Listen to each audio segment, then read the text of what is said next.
Hello, everybody, and welcome to StarNet Link. In today's topic discussion, we're going to go ahead and do a book review.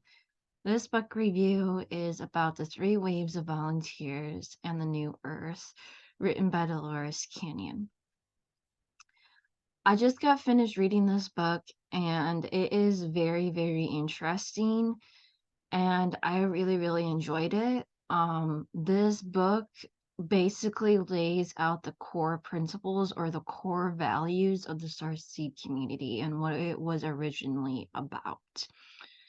And she goes into describe what the three waves of volunteers, the reason why they came to Earth, the whole reason behind it, as well as discussing stuff about the new Earth, like what's that about, and a little bit about the history of why it's so important to the entire galaxy. The one thing that I want to know and tell people is that this book is really good explaining things. And if you're part of the SSP community that believes, like I said in the comment section, I don't believe that every person in the Starseed community is part of the SSP. And I actually truly do believe that in 2012, I actually do believe that the Starseed community was actually hijacked by the SSP, and this explains why there's so much disinformation and the reason why we start to have people that start to believe in the flat Earth theory was because of this hijacking. And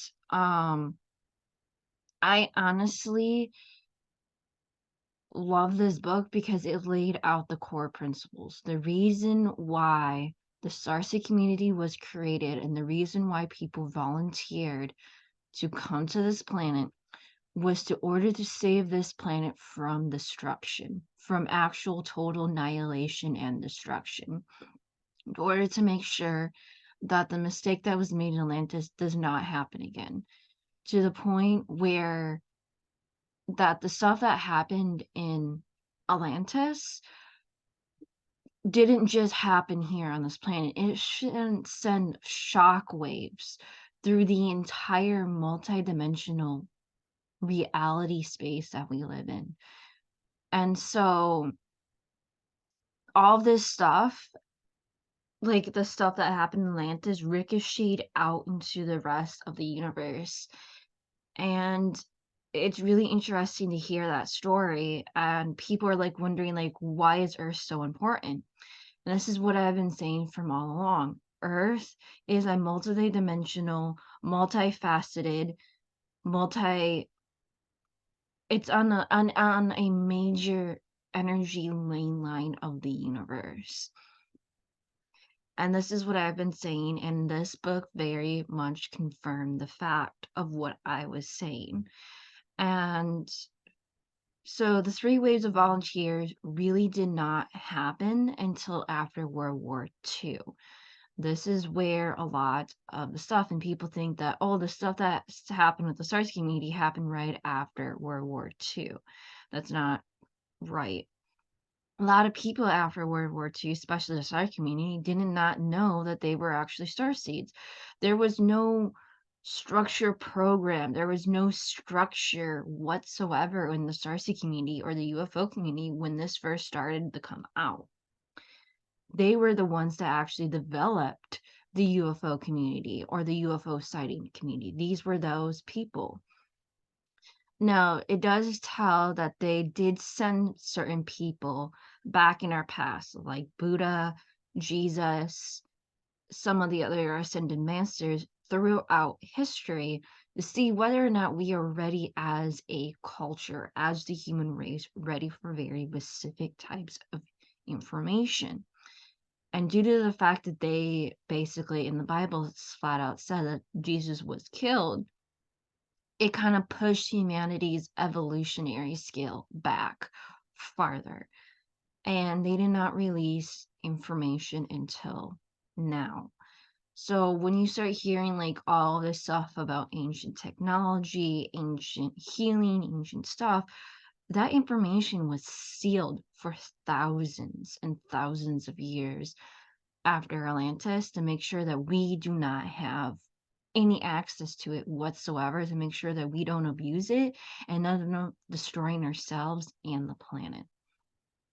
So let's discuss a little bit about the three waves of volunteers. So people who were born after World War II, so this is like the 50s and 60s, people who were born during that time were the first wave of volunteers. Very first wave of volunteers. These volunteers were the test dummies. These volunteers were here to test the waters to see how we would react to certain types of information. They would get the word out to see how we would react. These were the people that were developing the UFO community, the UFO site community. These were the people that were really, really obsessed with the Roswell crash. These were the people that were laying down the foundation. The second wave of volunteers happened between the 1970s and the 1980s. This is the second wave. The second wave, and it discusses in this book that the second wave was volunteers that was going to be used as an antenna, basically back to their people to see how we would react to certain information as an individual. These were the people that were trying to educate us about the Starseed community, about aliens. These were the people that were investigating stuff. Like these were like people that were testing the waters and actually investigating like how as a society, how are we taking these? How are we processing this as an society? And then the third wave comes in. So I would technically consider myself part of the third wave of volunteers because I was born the third wave was born in the 1990s and the 2000s. And this is my generation and younger that was part of the third wave. The third wave is all about action. These people know what's going on with the human collective. They know how people are going to take it. They're not afraid to push the waters. They're not afraid to like, this is the information. But I don't think that they realize how much layer of disinformation and so much pushback from other people. That I don't think that they ever expected us to de-evolutionize backwards into actually literally thinking that our planet is actually flat. I don't think that they actually, planned it that way. I also do believe that people in the SSP were not really considered or even talked about. I don't even think Dolores Cannon even knew anything about the SSP. I don't think because she never discusses that in her books, which is really interesting. But so people who were born in the 1990s and 2000s, we are part of the third wave. We are the ones that want to see action. We're the ones that want to do it. These are not the ones that will sit back and just watch. These are people that are out there basically like, if I'm going to become a spiritual healer, I'm going to become a spiritual healer and do my thing. But I think the issue right now that what we are having is so much disinformation as well as trying to figure out and organize ourselves as a Starseed community. Now, let's get back into the core values of the Starseed community. So, a lot of these individuals that have come here on this planet have all been people in higher dimensional frequencies. Some of these people that she interviews have never had human lives, have never had the human experience. So, they needed to have um, memories implanted in them or to have some sort of human value to them, which is discussed in her other books. What is really, really fascinating when she starts talking about the purpose of the Starseed community as well as the new Earth. So before I begin, I really don't want to like give people hope that the new Earth is coming soon because she doesn't really discuss that. It's more like discussing like what the new Earth is all about and the reason why so many ETs is volunteered. The reason why so many ET races are evolved in this planet or invested a lot of time on this planet is because this is the first planet in the universe that has the type of free will that we have. We are the first planet, like we're like the test dummies, basically, to see how this plays out, and see whether or not that we can actually handle this type of free will. But I don't think that they plan, and it does discuss this in the book, they didn't plan us to turn this oasis planet for other souls in the galaxy to come and be basically trapped here or imprisoned here by their own karma or trapped in prison here in their own way, in a sense. And this is discussed throughout the book. And it's really interesting to note that we're like the only planet that has this type of free will. And it makes me wonder like how many other planets did not have the type of free will that we have. And what I mean by free will, meaning that people were here to essentially do whatever they want, basically, and basically learn how to live without their higher abilities, basically, and just basically be able to just come here and be like an oasis, like a vacation planet, basically, and do whatever they want. And apparently, our energy is really, really powerful. And this was seen during World War II. And the shock, like the atomic bomb that went off during World War II, sent shock waves throughout the entire galaxy and the entire universe and multidimensional reality that we live in. And this was a beacon, like, we need to prevent the humans from destroying their own planet, destroying themselves, basically. And this is the reason why I think there was a lot of UFO stuff happened um, during that time was because they were investigating. I also do believe that the SSP might have played a role in it as well, but mostly it was about them coming investigating our planet, understanding our development as a race, in order to make sure that we don't destroy ourselves again. And this was true during the Cold Wars. There was actual evidence of UFOs coming in and shutting down nuclear reactors during the Cold War in order to prevent nuclear holocaust during the Cold Wars.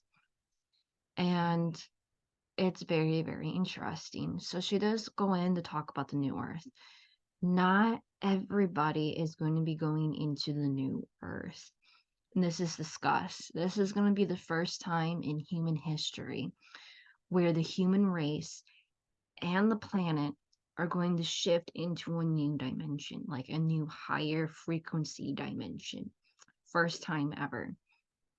We always hear about certain cultures or certain groups of individuals, like certain cultures around the world that disappear because they found a way to transition themselves as a society to a new dimension, to a new reality that's higher frequency. But this is like the first time in human history where in society and the planet is going to shift into a new dimension or a new higher dimensional reality, alternate reality dimension. And it does state that not everyone is going to come. And they talk about this. A lot of what's going to happen, it might be a little bit similar to Revelations in the Bible. Like some people might wake up one day and realize that their loved ones are gone, or they might wake up and realize that their loved one's gone, but they're also dead, basically, because not everyone's going to transition into the new world. And she did, and they do talk about some people who are ready, like people who hear ringing in their ears, or people who are sensitive to energy frequency. Like they're like this planet is getting gearing her people, like us humans, to be ready to shift. Like she wants this to happen. She doesn't care who doesn't come or who comes, as long as they're there to help her, like love the planet, be one with the planet, and be one with universal energy. And she goes into detail, like some people might become a little bit more sicker, might be become a little bit more energy sensitive, and this is all because of the dimensional shift into a new reality. And they talk about different types of symptoms, like you might wonder like why we're always drowsy or sleepy or hearing ringing or getting headaches. Like this is all dimensional shifts that are going on. And these are going to be personalized tests to see whether or not, as an individual, that we are ready to move into the new earth. So if you're more about self focus and doing a lot of inner work, there is a chance that you will move into the new earth. If you're a person that spreads negativity or spreads disinformation or not trying to better itself and humanity, you may not move into the new earth. And this is discussed very lengthy in the book. And they do state it, like they hint at it, but they do state that some people who will not go into the new earth will die, which is very similar to what is talked about in Revelations. This is the reason why so many people or so many different alien races are invested in this planet, is because it's the first time ever where an entire planet and race is going to move into a new dimension. Now, I thought that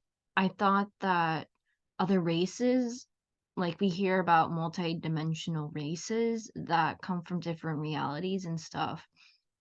So I really wonder, like, if their society basically transitioned into a new dimension, I'm just wondering how they are living, how that all works out. Did they get a new planet to live on? Did they move to a different reality dimension within their planet?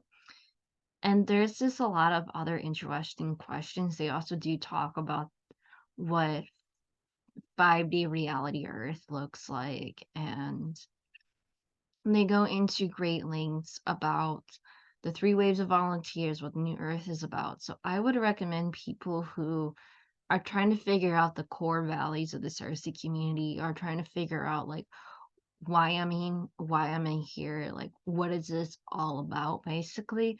I would recommend reading this book to figure that out for yourself and help you on your journey. Because the main point that she was trying to make is that the reason why the Starseed community is here on this planet is to prevent the destructions. And sometimes you just being here, your frequency, your interacting with other people can help shift and change the energy vibration of other people and to help them move over into the new earth that a lot of people are talking about. And even some ET challenge and all this, but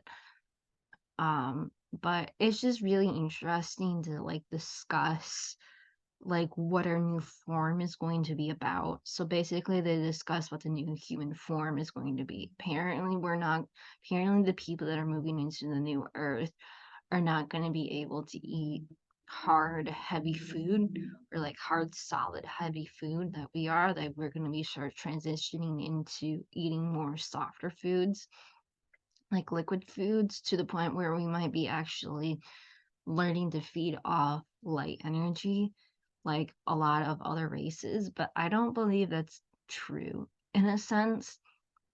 Because why? Because there's a lot of like questions, and this is what I'm getting pointing into, that there's a lot of open holes and questions to a lot of stuff. Because the beings that feed off of light beings or people like that, like soft foods, we always hear that they're having some sort of fertility crisis or something like that. And it makes me kind of wonder, it makes me kind of wonder if the way that they're talking about the new Earth is that the Earth is going to split. Like, people are going to evolve to the new Earth, and some people not. And some people who are not going to evolve might turn into the gray race that we see today. But it's just really fascinating to read this book. It's very eye-opening. Um, it really does talk about the core valley. So if you're interested in reading this book to understand a little bit more about the Sarsi community and the core principles before, in my opinion, was hijacked during 2012. Um, hopefully that people who will read it will help reinstill the core values that instead of fighting amongst ourselves and working with each other instead of fighting. But I honestly know that trying to work with people is the hardest thing to do. For me at work, there's a point where I just do not want to work with other people. Like, want to work with certain people, do not want to work with people because I know that they're just going to make my work experience a lot more harder and a lot more difficult because I have to. And it's like I get it, like I understand, like it is a work in progress and it's a lot of work. But ultimately, that we do need to find middle ground in the Stars community and start saying like this is disinformation and basically basically try to figure out like what is real information and what is disinformation basically.